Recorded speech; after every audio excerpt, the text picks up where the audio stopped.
New Thought Media Network.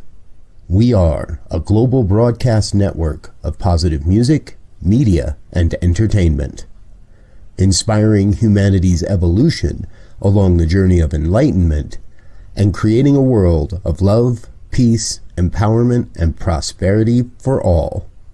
New Thought Media Network. Positively inspiring.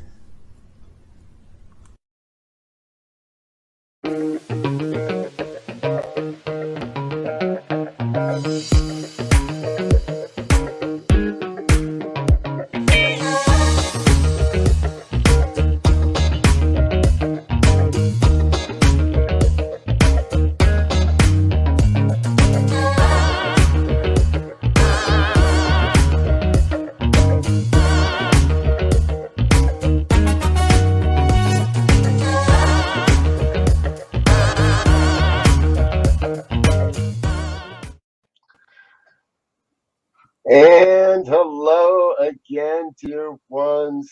Reverend Robert behind the banner, pulling a rookie mistake for you there. I'm Rev Riz.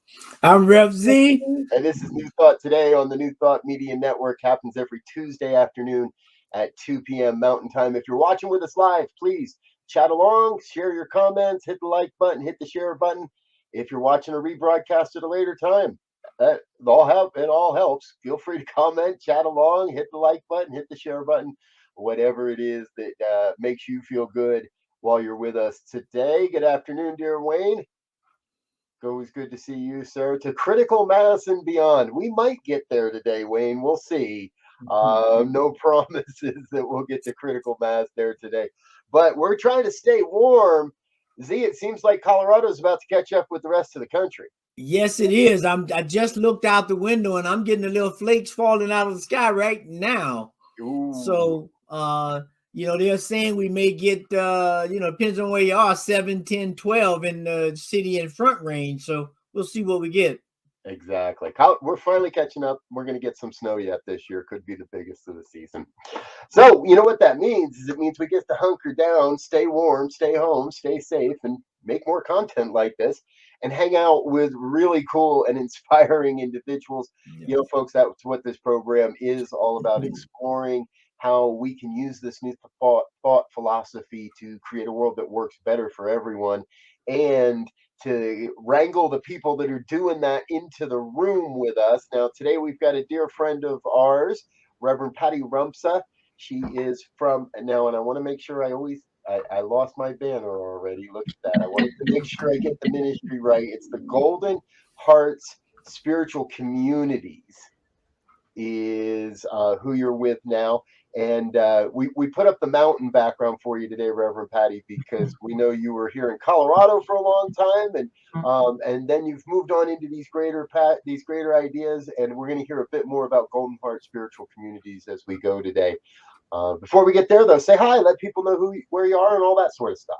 Hi, everybody. I am in Oklahoma City, and we get this storm tomorrow. So tomorrow morning, we are going to be iced down and sleet, and I think we're getting 8 inches of snow for Wednesday and Thursday. So yes, we're preparing for that because we don't get that much ice nor snow.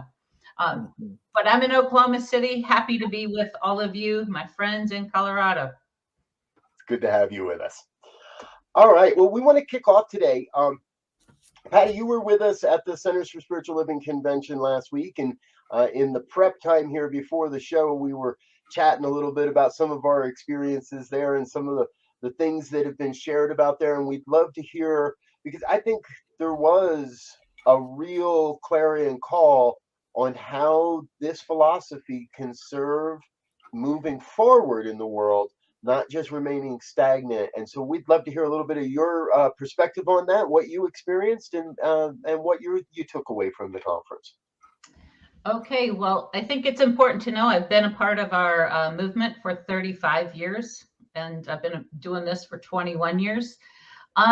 So what inspired me is I am a believer in our global heart vision. I am a believer in creating a world that works for everyone. I am a believer that there's only one life, and that is to be experienced and lived and loved. and I love our philosophy. And having said all that, I have felt for many years that we're too silent, we're too quiet, we're too all of those things because we don't want to ruffle people's feathers. That's not my style, and I used to ruffle a lot of feathers. I always took the word that Reverend Dr. Michael Beckwith shared with us when I was in school of saying our job is to comfort the afflicted and afflict the comfortable. I took that to heart. So that has been my motto for all my years. However, organizationally and with communities, we wanted to be quiet, so tired of hearing the word political and all of those things. And I believe, so what inspired me was Reverend Dr. Edward Viljoen, who said, yes, we need to fulfill and live, that's my interpretation of the Global Heart Vision.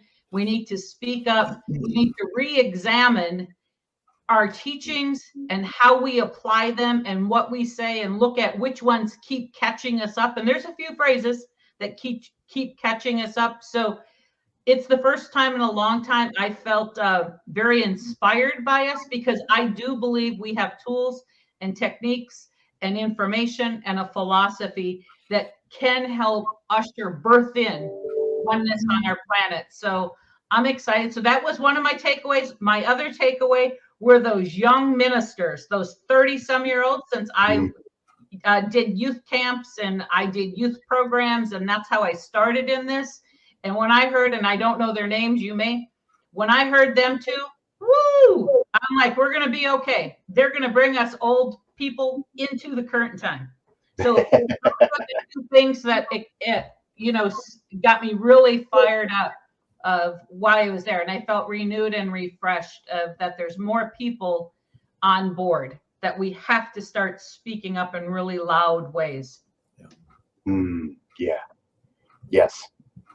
Z, you've never been afraid of speaking up in loud ways.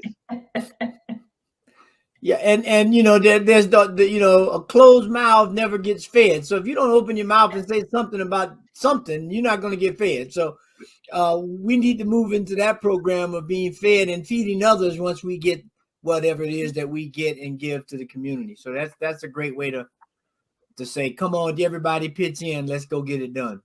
Yeah. I think we're in a part, for me, it feels like we're in that moment of recognizing this has been a sacred disruption. Mm-hmm. And we're not immune from that disruption. The past 2 years have forced everyone to really take a deeper look at what's important, what do I value, what am I willing to serve, what am I no longer willing to tolerate.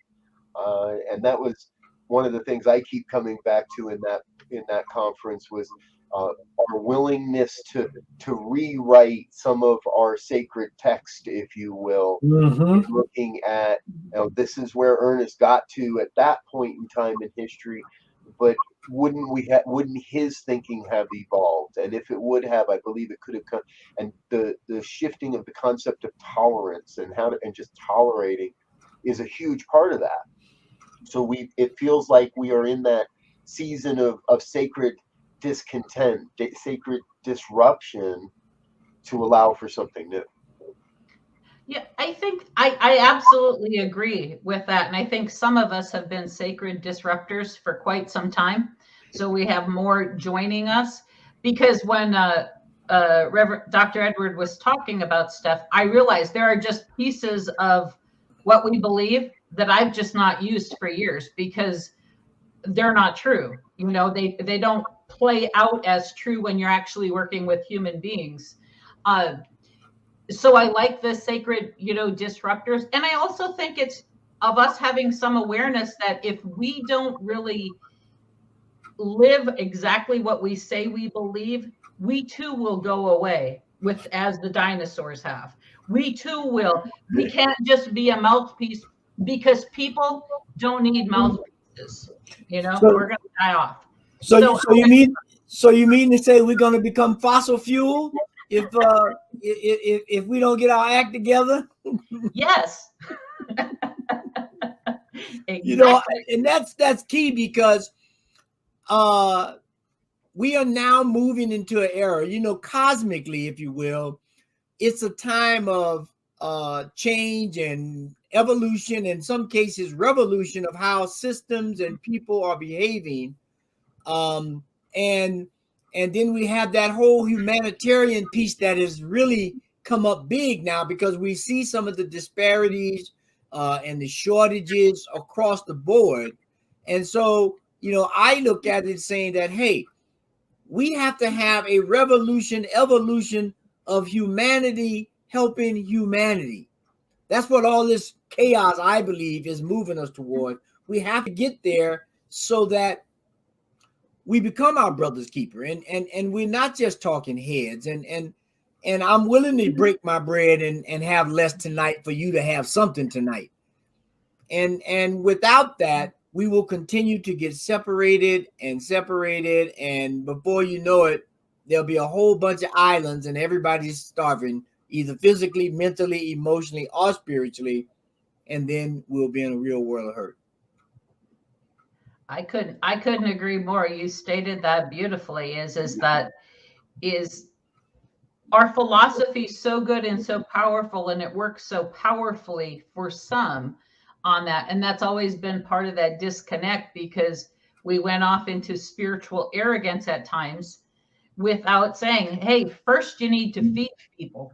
That's step one. Let's not do all the other stuff. Let's really open our heart to compassion.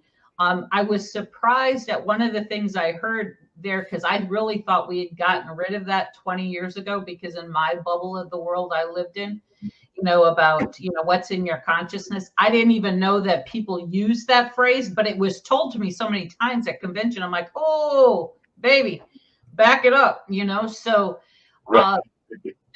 we've been missing and short on compassion and short on actually living oneness. We want to talk about it all day long, every day, have another class, have another discussion. But if you actually want to put people in the practice of it, then it's like, oh, I don't know what that is. So we're putting the people in the practice, and it's messy, and it's not even. It's messy because we're not used to it.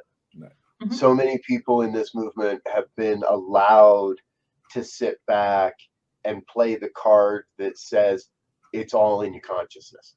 So you just got to do your work in consciousness. And the truth is, white or black, that is a very privileged perspective. I'm reminded of the phrase, it took a lot of money to keep Gandhi poor. Yeah. You've got to have means to sit in prayer all day long. Yeah. You've got to have means to be able to play this game and say, well, I'm just going to work on my own consciousness. No, because I have to go out into the world every day and go to work. I have to bump into people every day. I have to take my kids to school every day. I have to drop by. I got to wait in line at the pharmacy and all those things that unless you have as much money as they did to keep Gandhi poor, you're going to have to deal with the reality of people that don't believe like we do, that don't recognize the inherent oneness of life. And that's where I think we're really getting to do our work. We're being called. Well, and because, there's a saying in Islam that goes, marriage is half your religion. And what it's really speaking to, being in relationship is half of your religion. And so if we're having religious experiences or religious practices, and it's not in relationship to other people, because that's where you work your stuff out. That's where you find out, if your stuff really is worth its salt. And so if we're just doing it on our own and just talking to ourselves and not bumping up against anything, we don't really know what we have, or if we have anything at all, as a matter of fact. Right.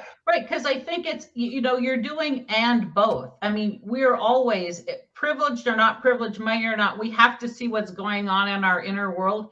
I was very fortunate that I came through to this organization and philosophy by being in service. And service is the one way of serving others that allows you to do that. I served our teenagers, and, God knows I know you have children. that's an experience, because you got to keep it real, because they will let you know in a heartbeat, and so you do both. But we took out people, we took out the ability to be able to be with somebody who was in pain and still share, because it's and both. We have to teach our philosophy as it's and both. That's what, one of the that I've done, and and that's for me what they talked about is that, yes, we believe something greater is unfolding, and right now your life sucks, and right now things in our country absolutely suck, and they don't look how I want it to have, and it's both of those. And I will do my part, my inner work, my healing, and I'm going to heal by serving you, or by having a conversation with you, or at least by not being an ass, however you want to put it, at a minimum. I'm still trying to clean up my language a little bit, even though I know you're going to tell me, oh, it's fine, it's fine. Well, my aunt used to say, sometimes you need to put a little salt on the food to make it taste good. So, you just put a little salt on it. That's all. Yeah, this is where I feel the older part, because in classes, prior to recording, it was very real, and then it's like, oh Lord, you have me on video here. Let's keep it down. But we'll see what happens. No, I think it's an exciting time, for us, and I think for some it's going to be very difficult. It is already difficult, but hey, a lot of people in our country and the planet right now have it difficult. So let's just join in, and assist. So. As we're sharing here, I'm struck. I don't know about the two of you, but I was brought up on that concept. And this is one of the great, I think, criticisms of spiritual philosophies, of positive thinking. And that's the concept of faking it until you make it. And I know that was very prevalent in this movement in earlier years. I don't know that I hear that as much anymore. And I personally have tried to I won't do that, and I don't encourage people to do that, and I don't teach people to do that, but I know that was part of the consciousness, part of the experience. And I often wonder if some of the people that have been around the longest got stuck in that and just kept faking it until they realized they didn't make it because they were faking it.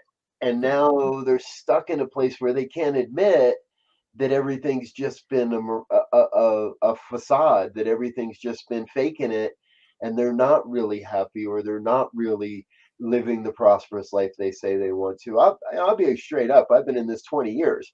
I'm not a rich man. I don't preach a prosperity gospel, but I do practice the principles we teach, and I have to believe I'm in a better place now than I would have been had I continued on the path I was on. Yeah.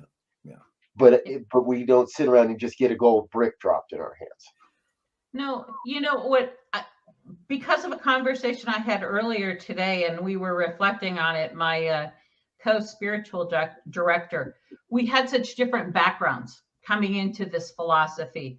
And I used to tell people I was a hot mess. I was broken as a human being. I was literally trying to stay alive when I found this in my 20s. And so what I learned is, by being in service, which I didn't know that was helpful. I just did it because that was part of my upbringing or background. And I would apply stuff, is that my life so vastly improved that I went from literally being suicidal to being mostly happy. And so my experience, and I think that it depends on which part of the country you're in this philosophy. I have been in the middle of the country and the South, and it's hard here. It's not like here we are in the South of like, hey, let's do this new thought, religious science stuff. And it's like, what cult are you a part of? So I think that for me, some of my perspective was different. But somebody reminded me of actually in Oklahoma City in the 90s, And I was in Prac 1 or something like that. And I got a cold. And I was walking down the hallway at the center or the church. And somebody walked right up to me and said to me, well, what do you think is in your consciousness that got you sick?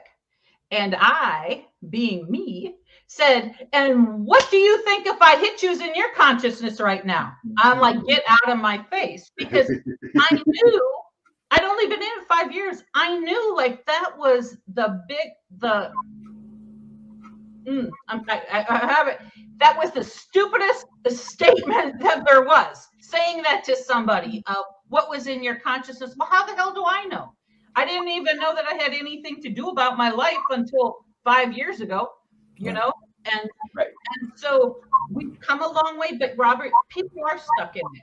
You know why I believe people are stuck? Because in order to grow, it's uncomfortable. Yes. And you have to look at it. It was like, I asked myself, I've had a conversation, and maybe you guys have had it. I'm like, since when is the word of Ernest Holmes like the final word? Since when have we, put this in cement and stop saying, I'm like, what about that open at the top thing? What about that up there? And all of a sudden people were like, you can't challenge anything. I'm like, that's not what Ernest Holmes taught. No. So we're challenging it, and some don't want to, because it's easier not to. Yeah, and I think, I agree with what you said, because often, I think once we've overcome our barriers, whatever they may be, physical, mentally, emotionally, or spiritually, we often forget about what we went through. And so, and we attest in some ways that it was all about me getting over these issues, right? And so we can be blinded that, we understand the whole concept of consciousness and thought and words, but we also understand that, it's a process, right? When we look at anything in the universe, it started from a process. The big old oak tree started with the process of the acorn. So and you could go on and on with those analogies, but we seem to forget that, and that causes this self-righteousness, this whatever you want to call it, to look down on someone and say, well, what are you thinking about? What's in your consciousness? Or how are you praying? Or what did your meditation practice look like? As opposed to saying, hey, let's work together. Or let me share something with you. Or you share something with me. This is a two-way street. I don't have all the answers. And that's what we have to get to. Religious studies is a conversation about ultimately experience. That's what Robert James said. And is that religious is a thing that has to be experienced. If you want to start philosophizing, now we're going into theology. Right. And this is not theology science. This is religious science. And once you go to theology, you are stuck in your mind, which your mind is very useful. I mean, that's why sometimes science of the mind screws people up, because they think it's all an intellectual study. Right. Whereas Wayne, who I don't know, hi Wayne, but I like his, direct contact with spirit is illumination. We also need to recognize that sometimes if you can just get people into a container, into a room, into a setting, virtual or whatever, and have so much love present, then they can open up to the wisdom that is within them, their own spirit, and can be assisted. But many people have never had that safety, that love, that knowing, that ability to recognize that it's inside them. And so when we can do that, because before we took it on, well, we're going to tell you, I met somebody not that long ago, about 8 years ago, who came up and told me she only needed 15 minutes for a practitioner session. And I'm like, why? Why would you only need 15 minutes? Because that's all the time it took to let them know what was wrong with them. And I'm like, whoa. That's not at all what we do. know, That's not how this works. Now granted, they're one of our colleagues. So that's, to me, is keeping it real, is that if we can give tools and if we can love so deeply and accept them and accept ourselves, accept ourselves, that we don't know what we're doing on most given days. I mean, we don't know, like when you're faced with stuff, but if we can bring that love, the divine, which is what I choose to call it, will guide us and direct it. And then you experience, and then you're willing to experience the other, because you can so recognize that you're one with them, that you've had that shared, and that even if you come from privilege and you've never known what it's like to have done anything, that's not a lot of humanity. People find us because they're hurting, usually. And that's true for all religions, not just us. Right. So keep it real. I was in a recent conversation and someone shared to me, if you buy a rehab house, if you buy a house that you're going to rehab, that you're going to fix and flip, and you know that the basement was flooded, you better well make sure that every nook and cranny of that basement is dry and sealed before you start putting in new drywall, before you start putting in new windows, before you start painting the outside. You got to make sure that foundation is dry and sealed and solid. This, what's in your consciousness, assumes that somebody already has cleaned up their basement, that everything is solid and shipshape in the foundation. And as you're saying, Patty, oftentimes that is not the truth. And even those that may think they've got their stuff together, we find through spiritual community, through our classes, through the various interactions, through the opportunities to be together, that, oh, wait a minute, maybe my stuff ain't so tight in that corner over there. And it's never going to be 100%. Every year, the branches on my tree in the front yard grow every year, and they drop more leaves in my gutter and on my roof. But when winter comes around, if you looked at it, you think, okay, we're going to be good. And spring comes and it grows. So that same metaphor with us, we are continually growing and expanding, finding out new things about ourselves as we go through these winters of life, if you will, where we have problems and issues and things that bother us. But if we stay with the process, if we don't give up midstream, we'll come through it with new branches, new leaves, new fruit. And that's when we can begin to be a living example of what we're supposed to be teaching, is that there's never going to be a time where there is no problems. You either just left a problem, you're in a problem, or you're headed from a problem. And that's just the way it is. What's so funny is in Dr. Petra did it in her talk when she was at convention that made me laugh so hard. I don't think anyone ever told me, but again, from my background, my previous religion, where I came in at, so we're talking the early 90s. I thought that once I got it, what we were doing, like I didn't have any problems. That was my own interpretation of myself, that's what it was. And I was at somebody's house in Oklahoma City, actually. I lived here then too. And I was just in tears because I'd taken classes and I'm like, oh my God, I still have this stuff. And they said, why do you think you aren't going to have any problems? And I'm like, well, I meditate and I do treatment and I'm in classes and I'm in service. I'm like, I'm sure that I should get it. And they're like, no, you'll always have problems. You'll have more tools. You'll move through them better, usually.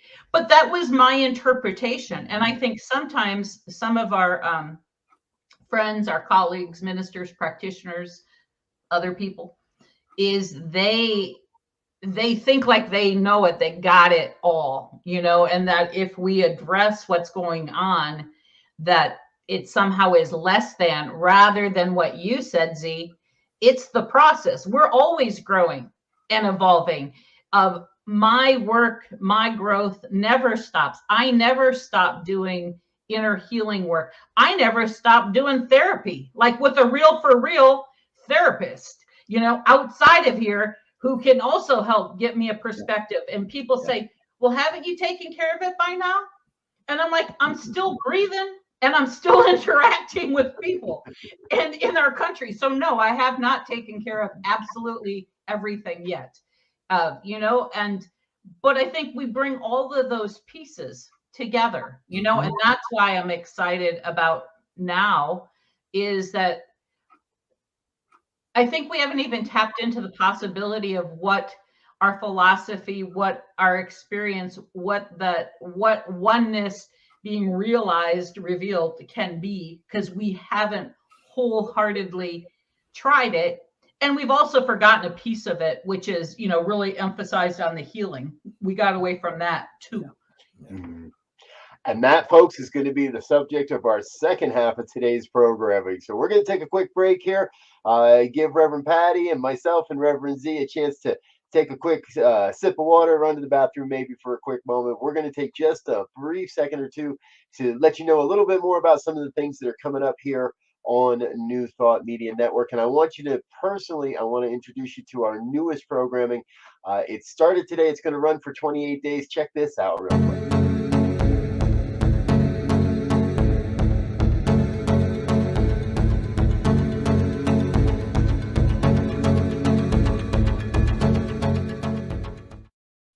That's right. Each and every day during the month of February, one of our ministers will come to you with a 3 to 5 minute inspiration and prayer for racial healing, putting our mouths where our feet are, where our hearts are this year for Black History Month. Reverend Elzia kicked off the program with today's video. It's out on our YouTube channels and all those other places. Please check that out.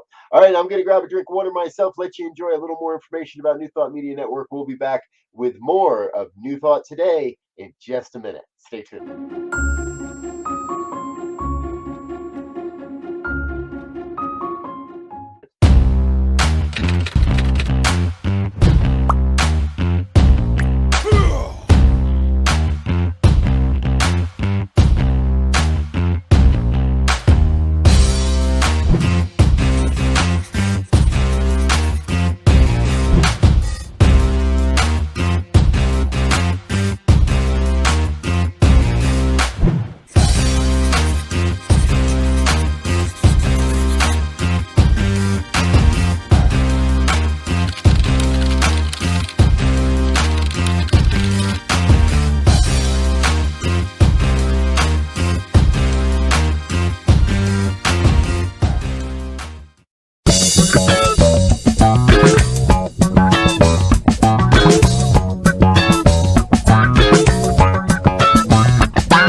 And we're back with more on New Thought today. I'm Rev Briz here with my co-host Rev Z and our great special guest, Reverend Patty Rumpza.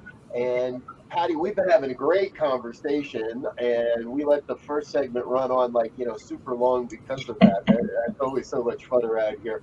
But we want to make sure we hear more about what you're doing now and what's happening in your ministry. We've talked a lot today, folks, that yes, now is the time for change, and yes, there is an evolution, if you will, a revealing of a grander vision upon our movement. And as we promised in the promos for this video, we're here to take a look at how New Thought is going to influence and impact the future of humanity. And Patty, you've got something really important going on, and both LZ and I thought very powerful as well. So I'm going to stop and let you take over and tell us a little bit more what I'm supposed to be talking about here. Okay, well, I want to just share is that I now do virtual ministry, and I do it with a co-director, Reverend Dr. Sandra Jackson. And so we are all about supporting ministers, supporting practitioners, supporting people. My passion is helping people live in oneness. And so I do coaching and other stuff. However, as an additional part of Golden Heart, what we are doing is we're doing sacred travel. And so each year we're having an educational trip and a fun trip. And so our educational trip that will take place on April 28th through May 1st is our Alabama Civil Rights Experience Tour. And where we're going is we're starting in Atlanta. We're going to Montgomery, Alabama, to the Legacy Museum, which is the history of slavery within our country. And it's from the beginning of slavery. It says from slavery to mass incarceration. Unbelievable museum, and we're also, as a part of it, is the Peace and Justice Memorial, which my shorthand word for that, it's the lynching memorial. And we are going to witness, to be a part of, to experience of what has happened in our country, where it's happened, where these roots come from. It just happens that yesterday, Brian Stevenson, his organization, Equal Justice Initiative, that created the museums, of what he said is that we must confront our history in order to heal. And I believe that we must confront our history in order to heal. We're going to be creating a very safe space for people to attend, because I know how difficult it is to attend. I have been there. And we're having some pre-conversations. We'll have some post-conversations, and our desire is that we're going to, in a very meaningful way, educate people, have them learn things that they didn't know, and to be witnessed, because we will be having white people with people of color, and it's a very different experience and super powerful. So we're doing that, and then we're also going to Selma to see the Voting Rights Museum, to see the Slavery and Civil Rights Museum, and to walk across Edmund Pettus Bridge. That's how we're ending the day in a very powerful way. And my goal always is for my background was, I was raised in a white community. I used to go to the big city next to us so I could be around diversity, because just being around all white people from a young age really wasn't my thing. So I found other people, and what I learned in that process from when I was a teenager is my Black friend had a much different experience on a whole lot of levels with police. Where George Floyd was, that was a place that I'm familiar with in Minneapolis. That's where my friends live, so I was very familiar with that.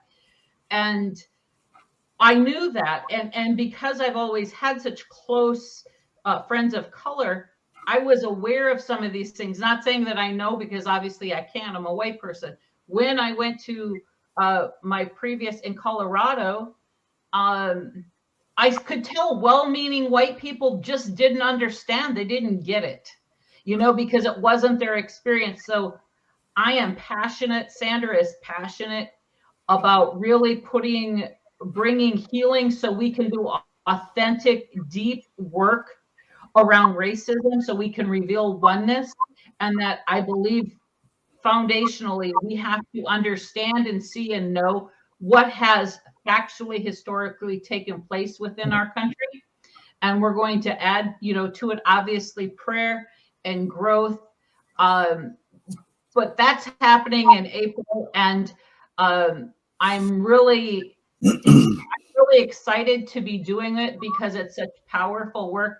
And having said that, we haven't experienced as much of the excitement from some of our Science of Mind people because we would, as I've been told, because it's too uncomfortable. And I'm like, yeah, it is uncomfortable. And imagine if you're Black, how it felt for them too. So I believe, the last thing before I'm quiet for a moment, I believe that it is the responsibility of white people to heal the racism within our country, because we have been so pivotal in forming it, not necessarily me personally, but you know what I mean, is that our background, and that we must stand witness. And that's why going through the experience with people of color, I went through with Sandra. We had two different experiences taking place because of her life, her family, her roots. And if you only live in those states that you don't have to be real what it's like in the South, you need to come to the South and see what it's like on how things are. And so that's what I'm doing. We're doing this, and it's, again, our goal is to really put some action where it is. I know one of your fellow people, Reverend Michelle Wadley, is on a lot, Jersey girl. Yes. Going with us, and she does that work. And so we want to say, hey, this is real. We can't pray it away. We can't talk it away. We can't pretend it away.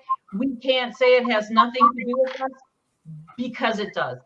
And I personally am tired of my friends and the children and all of those, for all of these events to take place. And until we address it, my heart breaks too much for humanity. So that's what we're doing. Woo. That's a lot. The experience that you just explained to me is one that I use often. It's a much different experience than to someone tell you what a mango tastes like, as opposed to tasting the mango.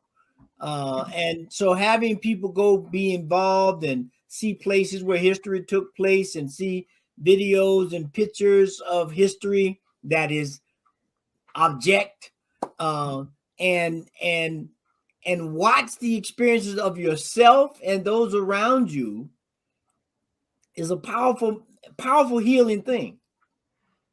Yeah, it was.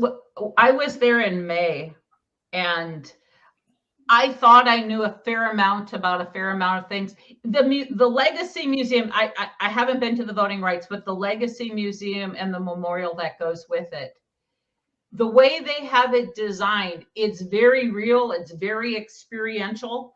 Yes, they have a lot to read, so you can read it, but the words that are spoken are from slave narratives. You have jars of the dirt from people, where a family member was lynched. You have the narrative of people who are in prison. And then for me, while that was so powerful, and it was, but being in the memorial and seeing, if you haven't seen the large extreme slabs of where all the lynchings were done during this certain time of the country, and I could barely move during part of it, because I felt like while I was walking through, I needed to read and honor and say a prayer for what had happened. And along the edges, they have stories of why somebody got lynched. And it's powerful and it's hard. And that's why so many of, and I'm keeping it real, so many of my white, brothers and sisters, they're like, oh, I can't do that. And I'm like, yes, you can. you know, because we're still going to walk out of there. And more importantly, we have to. Yes, Yeah. absolutely. We really have to. We keep saying this, but this is walking our talk. Right. Yes. And I was sharing before the program how often it seems that people just want to, pray it all away. I'll just sit in my meditation cushion and sit in my corner, and I will become enlightened by doing 23 hours of meditation a day, and these things won't actually have happened.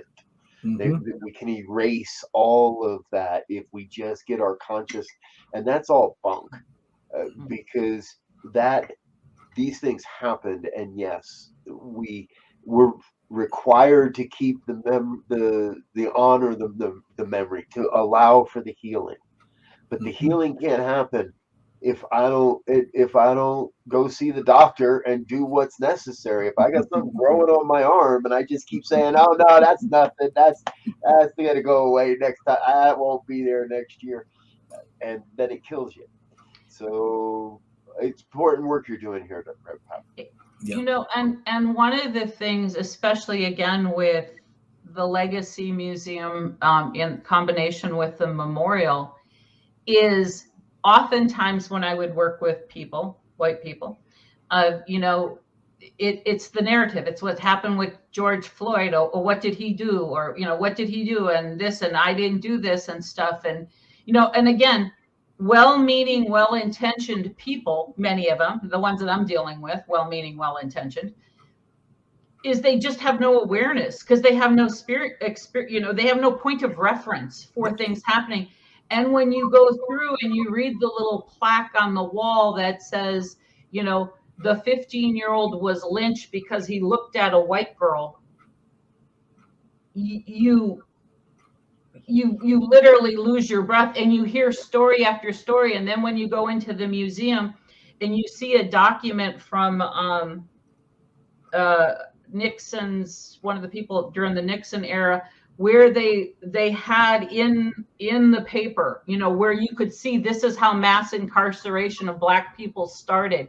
They lay it out very clearly that if you're willing to be open, if you're willing to learn, you can see that this story, this narrative that we've been telling ourselves is just a bunch of shit. It's the only time I've ever said that, like I'm recorded too. It's just, you know what I mean, is that it can pierce the veil of our ignorance, willing or unwilling, you know, whatever you want to call, and to stop that narrative. Because I've lived in Minnesota and I hung out with Black people, so I seen Black people get arrested by the police. I seen people get pulled over for no reason other than being Black. You know, when I was in my teens, much less in my 20s. So I knew that wasn't true. But this gives an unbelievable, powerful experience of it. And then we get to see why voting rights is so important, and why, you know, as I had a conversation with some white people the other day of, well, there's no problem here. And I'm like, no, because you're privileged and white. There's not a problem for you. But you'll see why it has been so pivotal for so many. So I'm an eternal optimist, and I believe that we have people who are willing to do the work, you know, and I'm grateful that you're even let me speak about this, because and we're going to have circles. That's why we have Dr. Sandra and another minister of color who will be able to have a sacred, safe circle. Because white people don't want to know what Black people are saying when they're in this experience. We can't hang. We just can't handle it, you know, as we, you know, as is necessary, you know, because we come from ignorance, you know, and so we're going to have safe circles for us. My experience is it also wouldn't be fair to our colleagues of color to force them into having to listen to white folk not get it again.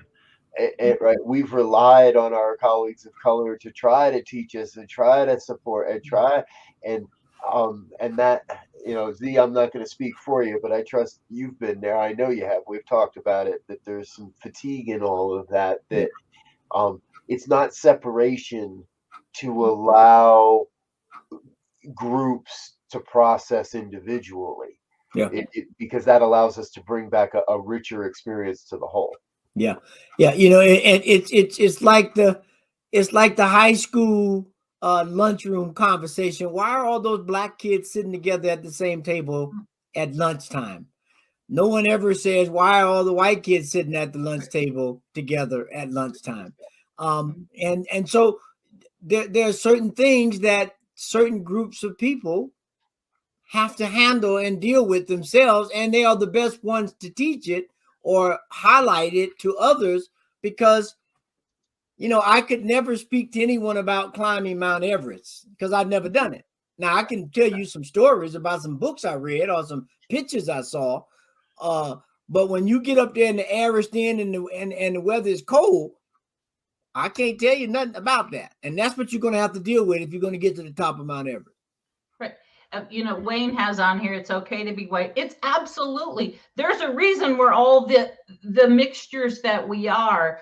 For me, so I'm not trying to bash white people. I'm frustrated with white people at the moment, because we don't recognize the structures that are in place, and that's organizationally. It's the same reason, a bit off, why Black ministers haven't really been honored and revered within our own movement.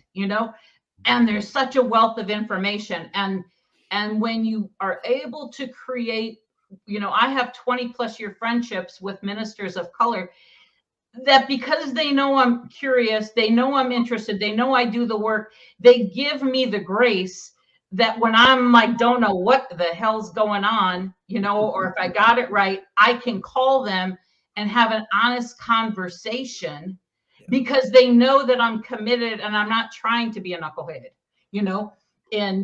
and it's the same thing. They'll call me up to ask me, like, give me a translation for these other folks like me. So it's important. V has talked me off the cliff a few nights too. Yes. Because it's and the key part to that, or one of the key parts to that, is relationship. When we have these kind of events, we have these kinds of programs where people have to come and bear it all and deal with their own whatevers.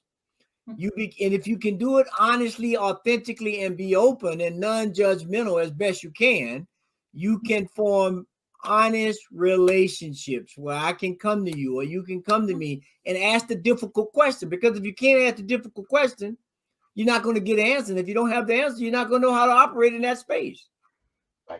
Absolutely. And and it's important, it's with all relationships that you have to know and understand. Again, I basically believe people are good. I basically believe people are kind and loving. And yet what we have in our country, from my point of view, is that we have a whole lot of white people who don't understand and don't know of. A number of years ago, I taught a class, and here I am in, a predominantly, extremely, 96% white community in the whole town, not just my community. And I asked people, how many of you have a friend of color? Oh, well, I know the person, and dear God, don't get me on that phrase of, yeah, I've got a friend. No, I'm like a real friend, like you've been to dinner with, been to your house, hung out with. What I experienced is that in parts of the country, people just have not had exposure to other people. Like you said, Zeke, relationships. Yeah. They just don't have the exposure. And so then it's like the automatic that you're doing a separation without challenging yourself. And we're lazy as humans. Yeah. We're lazy. We don't want to have to work. So, and I often say this, is that, it's easy for a Black person to live, I'll say holistically, and I'll put air quotes by that, because we've had to live in both the Black world and the white world ever since we were born. Whereas our white colleagues, they've only had to live, unless they made a choice, to live only in the white world. So when you try to make a translation or you try to explain, they just can't, you can't see it because you haven't experienced it. And so this trip will give some people that opportunity to, for a small moment, get a glimpse of what it's like to live in a Black world, and then maybe try to switch back over to a white world and see how it feels. How do you navigate that? How do you release all those emotions and fears you may have picked up only for a moment, and think about someone who's done that for all their life? Absolutely. That's absolutely. It's like, I know that this is just an opening, that then we, wherever they're going back to or whatever they're doing is going to spread out. So when they see a news story or when they see something taking place, they don't immediately jump onto the bandwagon, but they stop and they pause and they recognize that how I'm viewing it may not be accurate, and what I think happened is not accurate, and much less do the deeper level of healing work. And so and most likely, and for all of us to wake up to the fact that I have no real understanding of what that person's lived experience is. So regardless of skin color, regardless of gender, regardless of age, I have no real concept of what got them to that experience, and what's in everybody's consciousness to bring it in there, right? Sorry, I had to go there, but we can't pretend to, we can't judge based on appearances that are presented to us, whether it's by the media we trust or the media we don't trust. Right. And when we are a part of a philosophy that says we're one, is that when anything happens to anyone else or any creature or any plant or any animal, we should feel it viscerally. Is that I shouldn't have to have had the experience that some did in order for me to not witness the pain within somebody else, to say, I must do something because I hurt, because there's only one thing going on, and that we are one within it, and of us coming together. So for me, it is about a lived experience of oneness. Yeah. And that's my thing, of having a lived experience. And folks, we've got one more minute to be with you. So we're going to say thank you to our sponsors, come back and do a quick wrap up and get into our next programming. Please take a moment, help us to say thank you to all the people that make this possible.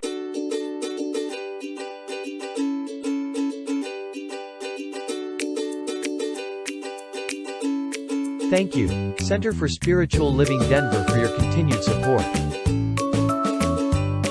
Thank you, Center for Spiritual Living Midtown Atlanta, for your monthly contribution.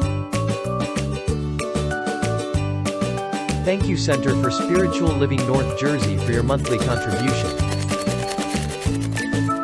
And please help us welcome Om Center for Spiritual Living in La Mesa, California. Thank you for your monthly donation. Thank you, Center for Spiritual Living Seattle, for your most generous donation. And a special thanks to Hefferlin Foundation for your generous technology grant.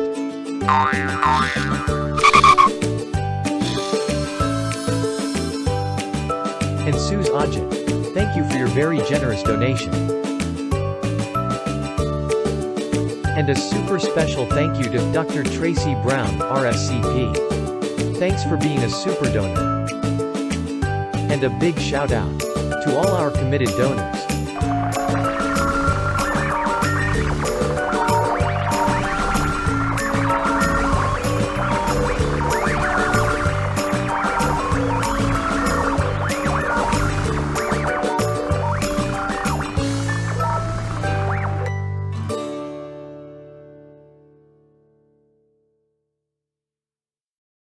Website, hit on donate, make it a monthly donation.